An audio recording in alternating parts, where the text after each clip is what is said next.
Hello people, I hope you all are doing well. First of all, a very happy new year. I really hope जो भी चीज़ें आप लोग Aspire करते हैं, जो भी चीज़ें आप अचीव करना चाहते हैं, ये साल आप उन सब चीज़ों को अचीव करें। एंड अब हम बात करते हैं हमारे आज के टॉपिक के बारे में कि बहुत सारे डीयू के ऐसे स्टूडेंट्स हैं जो इंस्टाग्राम पे, लिंक्डइन पे अप्रोच कर रहे हैं, पूछ रहे हैं कि यार कैसे अप्लाई करें आर्टिकलशिप के लिए। हमारा सीए इंटरमीडिएट क्लियर है, हमने ट्रेनिंग्स कर रखी है अपनी दोनों, तो हम कैसे अप्लाई करें अपने आर्टिकलशिप के लिए।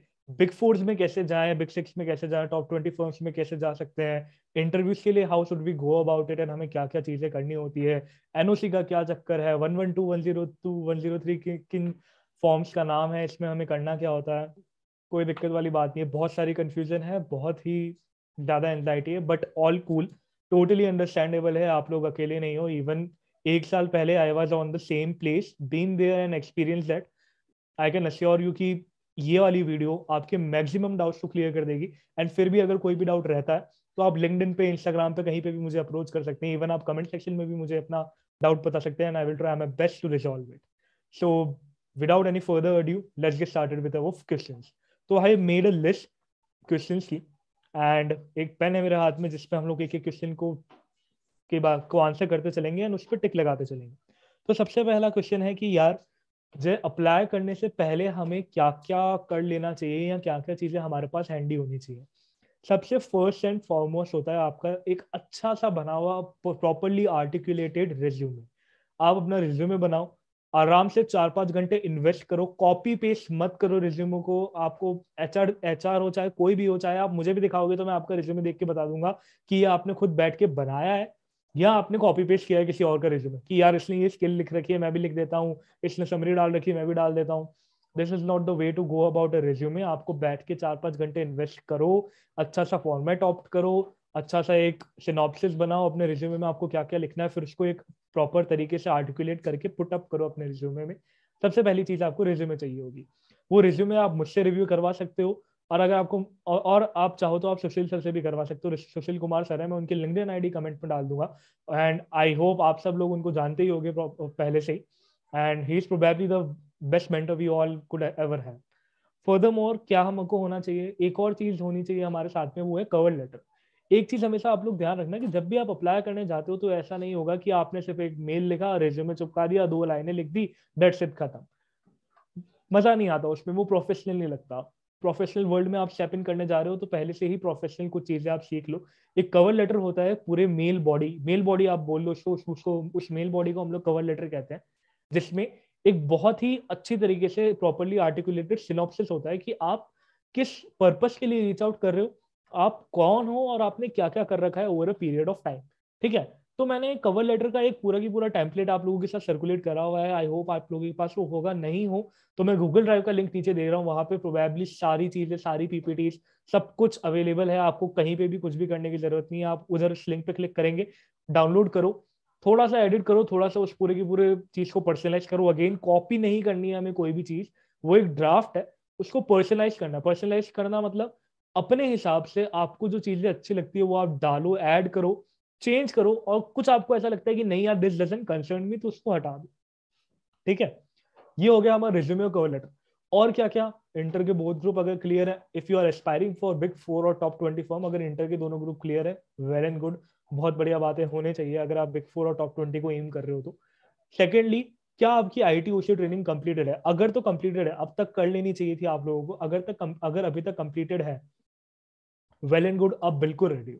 और अगर अभी तक आपकी आईटी ओसी की ट्रेनिंग कंप्लीट नहीं है, सबसे अगला जो भी बैच अवेलेबल है, अभी तो शायद ऑनलाइन ही चल रहा होगा, तो आप किसी भी सिटी में ले सकते हो बैच।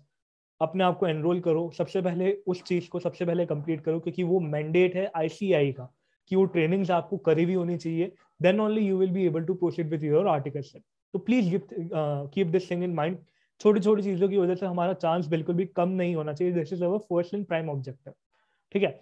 तो ये पहला क्वेश्चन आपका सॉल्व हो गया कि यार हमें क्या क्या चीजें पहले से चाहिए अप्लाई करने के। ठीक है। अब हम आते हैं अपने सेकंड क्वेश्चन पे। सेकंड क्वेश्चन मेरे पास लिस्ट में लिखा हुआ है when to apply and why. हम जय, सब कुछ डन है, हमने सब कुछ कर लिया, अब हम क्या करें, हम अप्लाई करना स्टार्ट कब करें और कैसे करें, ये बता दो हमको। तो बस देखो, अप्लाई करना कब है ये मैं आपको बताता हूँ। 3rd January for you all guys is the first Monday of January. तो दिस इज द डे जहां से आप अप्लाई करना स्टार्ट करोगे. इसके पीछे का आपको रीजन और लॉजिक भी बता देता हूँ. क्योंकि बिग फोर्स टॉप 20 से रिप्लाई आने में एटलीस्ट 10-20 डेज लग जाते हैं. ये मैं एटलीस्ट बोल रहा हूँ, हो सकता है आपको महीना भर लग जाए रिप्लाई या कॉल आने में. तो बिल्कुल भी आपको बैक ऑफ नहीं करना है, आपको डिमोटिवेट नहीं होना है. The early you start to apply the better it is. ऐसा मैं क्यों बोल रहा हूँ? क्योंकि यार हमेशा एक चीज ध्यान रखना कि अगर आपको कॉल आ जाता है, आपकी एक डिस्कशन स्टार्ट हो जाती है, तो एटलीस्ट यू नो कि आपको कौन से पर्सन को अप्रोच करना है. अगर आपके पास आज एक बिग फोर का एचआर का कॉल आएगा, वो बोलेगा कि यार अभी हमारी ड्राइव नहीं चल रही but we have considered your resume, जब भी होगा हम आपको रीच आउट कर लेंगे. तो अगर वो रीच आउट नहीं करते तो at least you can reach out, you know the right person to reach out, at least you will get to know that. ठीक है, जल्दी अप्लाई करने में कोई भी बुरी बात नहीं है. In fact it is the best thing you can do. अभी कॉलेजेस ऑनलाइन ही चल रहे हैं, as per best of my knowledge अभी ऑनलाइन ही चल रहे हैं. तो आप लोग काफी अच्छी तरीके से पूरे टाइम फ्रेम को यूटिलाइज कर सकते हो, क्योंकि आपको 30-40 डेज पूरे प्लेन मिल जाएंगे to focus on your articleship. And एक बार मिल गई, जितने भी महीने बचे कॉलेज लाइफ के वो आप प्रॉपर्ली एंजॉय कर सकते हो. Go on a trip. अगर आप मेरी मानो तो एक ट्रिप पे हो आना. आर्टिकलशिप के दौरान कम टाइम मिलता है काफी. ठीक है, तो ये हो गया कि हम अप्लाई कब करें और क्यों करें. अप्लाई कैसे करें, हम लोग किस तरीके से अप्लाई कर सकते हैं. तो यार इसके लिए अगर मैं इसको इस वीडियो में डिस्कस करने लग गया तो कम से कम ये 40 मिनट की वीडियो हो जाएगी. 40 मिनट की हम लोग नहीं करना चाहते, छोटे में बात रखते हैं. टाइम की कमी दोनों एंड पे बहुत ज्यादा होती है. तो हम एक काम करते हैं, हम इस पूरे एस्पेक्ट के लिए एक सेपरेट वीडियो बनाएंगे जो आज या कल या परसों में आप लोगों के सामने आ जाएगा. उसमें एक प्रॉपर पीपीटी के साथ हम लोग डिस्कस करेंगे कि यार कौन से ऐसे तरीके हैं जिससे हम बिग फोर्स में अप्लाई कर सकते हैं और क्या क्या वेज है जिससे हम अपने चांसेस बढ़ा सकते हैं. ठीक है, तो इसको हम लोग एक अलग सेपरेट वीडियो के लिए रखते हैं कि हम अप्लाई कैसे करें. ठीक है, ये हो गया हमारा 3rd क्वेश्चन भी टिक ऑफ हो गया. फॉर द टाइमिंग होल्ड पे चला गया. अब हमारे पास क्वेश्चन आता है कि यार जय हमारी ज्वाइनिंग अप्रैल की है, हम अप्लाई जैन में कर रहे हैं, अप्लाई फरवरी में कर रहे हैं. तो ये चीज हमें इंटरव्यू में जरूर पूछी जाएगी, बिल्कुल पूछी जाएगी. तो यार जय ये बताओ इस चीज को हम लोग टैकल कैसे कर सकते हैं, आपने अपने टाइम पे क्या किया था, इस चीज का आप लोग कैसे काउंटर कर सकते हो. एक सबसे बढ़िया रीजन तो ये हो गया कि यार I will be joining in April, but उसके बाद I will be the one जो एग्जाम लीव्स नहीं लेगा, क्योंकि I will be done with my graduation. क्योंकि कई बार ऐसा होता है कि जो इंटर्न स्पेसिफिकली होते हैं नॉन कॉलेज वाले, उनका कॉलेज साथ साथ में चल रहा होता है कॉरेस्पॉन्डेंस का, तो वो हर 6 महीने में 10-15 दिन की लीव उनकी पक्की होती है. हम लोगों की नहीं होती, क्योंकि हमारा फोकस क्या होता है, हम ग्रेजुएट हो गए, अब हमें आर्टिकलशिप करनी है और साथ बाय साथ हमें after a period of time हमें अपनी सीए फाइनल की तैयारियां चालू करनी है. तो पहला रीजन तो ये हो गया कि अप्रैल के बाद आपको छुट्टी वैसे भी नहीं लेने वाले हो, आपको ओनली फोकस होगा to work for the organisation and prosper in your articleship. ठीक है, इसके बाद भी कुछ हो सकता है कि काउंटर क्वेश्चन हो कि नहीं यार बहुत लेट की ज्वाइनिंग है आपकी, तो नहीं यार मतलब हम तो इमीडिएट ज्वाइनर देख रहे हैं. तो कोई बात नहीं, देखो बिग फोर्स बेसिकली कंसिडर कर लेते हैं क्योंकि उनकी ऑलरेडी कॉलेजेस वगैरह में ड्राइव चल रही होती है. ठीक है, तो they don't mind giving you a joining date of April 26 और अप्रैल 30 और अप्रैल 20 फॉर दैट मैटर. उस टाइम की अगर आप ज्वाइनिंग डेट होती है तो कोई दिक्कत वाली बात उन लोगों को बिग फोर के साइड पे, बिग सिक्स के साइड पे भी नहीं होती है. और ट्रस्ट मी, इनका थोड़ा प्रोसेस थोड़ा सा लेंदी होता है, जिसकी वजह से क्या होता है कि फेब्रवरी एंड आ ही जाता है, आपको ऑफर लेटर आते आते फेब्रवरी एंड आ जाता है, फेब्रवरी मिड हो गया, मार्च के फर्स्ट वीक में आपको ऑफर लेटर आ रहा है. तो तब क्योंकि ये ज्वाइनिंग डेट वाली बात तब डिस्कस होती है तो ठीक है, तब ऐसा लगता है यार 1-1.5 महीना ही तो है, खिंच जाएगा खिंच जाएगा. लाइक इन माई केस मेरे को ऑफर लेटर रिसीव हुआ था 22 फरवरी 2021 को. तब हमारी 15 फरवरी के आसपास डिस्कशन हुई थी कि यार आपको कौन सी ज्वाइनिंग डेट सुटेबल रहेगी, हम आपको लास्ट मंडे ऑफ अप्रैल दे सकते हैं. वो 26 अप्रैल को 2021 को था, last Monday of April. I was like okay. And not only with me, बहुत सारे डीयू के जितने भी आप लोगों के सीनियर्स रहे होंगे जो अभी आर्टिकलशिप कर रहे हैं, उन सबकी ज्वाइनिंग मोस्ट प्रोबेबली जो भी बिग फोर्स में है उनकी अप्रैल 26 ही थी. ठीक है, तो एक चीज तो ये हो गई. और फिर भी यार अगर टॉप 20 फर्म्स हो गई या स्मॉल फर्म्स हो गई, मिड फर्म्स हो गई, जैसे आपको हो सकता है कि आपका एम बिग 4 बिग 6 नहीं हो, आपको कि यार मुझे नहीं जाना है बिग 4 बिग 6, मुझे टॉप 20 देखनी है, मुझे मिड साइज देखनी है, मुझे स्मॉल में देखना है. तो स्मॉल और मिड के लिए तो मैं आपको यही रिकमेंड करूंगा कि आप towards the and he apply करो. अगर आपको जाना ही वहीं पे है तो आप टूवर्ड्स द मार्च अप्लाई करोगे, तो आपको या अप्रैल के फर्स्ट वीक या मार्च के लास्ट वीक से स्टार्ट करोगे तो आपको इजीली मिल जाएगी 26 अप्रैल तक. तो मतलब आपकी एनओसी वाली डेट के पहले की आपको मिल जाएगी आर्टिकलशिप, कोई दिक्कत वाली बात उसमें होगी नहीं. और अगर आपका एम है टॉप 20 तो टॉप 20 भी कई बार कंसिडर कर लेती है, like for example I won't take name of any firm, but 2 से 3 फर्म ऐसी थी जहां पे मैं इंटरव्यू फेब में देके आया था, 2 में फेब में देके आया था, 1 में मार्च को देके आया था, एंड दे वर ओके कि यार ठीक है तुम एक काम करो, तुम 26 तुम अप्रैल के एंड में ज्वाइन कर लेना, अपनी एनओसी लेके आ जाना, तब तुम ज्वाइन कर लेना, कोई दिक्कत वाली बात नहीं होगी हमें भी। तो ये अब ये डिसीजन फैक्टर आ जाता है कंपनी के एंड पे, फर्म के एंड पे, और इसके लिए ये बहुत जरूरी हो कि आप इंटरव्यू में बहुत ही अच्छे तरीके से प्रिपेयर होके जाए। ट्रस्ट मी, जो 20 से 25 मिनट की कॉन्वर्सेशन होती है ना, वो गेम चेंजर होती है। इसलिए मैं हमेशा कहता हूँ कि ठीक है सारी चीजें अच्छी हैं, बहुत कंफ्यूजन वगैरह होती है, ठीक है वो चीजें साइड में होनी चाहिए, बट आपका प्राइम एम पता है क्या होना चाहिए? आपको कॉन्स्टेंटली इंप्रूव होना है कि यार मैं अपने आप को एक ऐसे लेवल पे लेके चला जाऊं कि कंपनी, मतलब जो फर्म में मैं इंटरव्यू देने जा रहा हूँ वहां पे जो इंटरव्यू है वो देख के बोले कि यार दिस इज द गाय जो हमें अपनी ऑर्गेनाइजेशन में चाहिए, he has got something in him or her, and he will do good if he joins अस।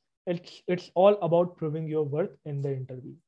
ठीक है, तो ये अप्रैल वाली चीज भी अब हम लोगों ने शॉर्ट कर ली। अब हम लोग बात करते हैं कि जय, सबसे बड़ा सवाल तो ये है कि एनओसी का क्या करें, एनओसी कैसे मिलेगी यार, 112 कैसे भरेंगे हम लोग, 102 103 का क्या चक्कर है, ये एसएसपी क्या होता है, हमने तो कभी खोल के भी नहीं देखा।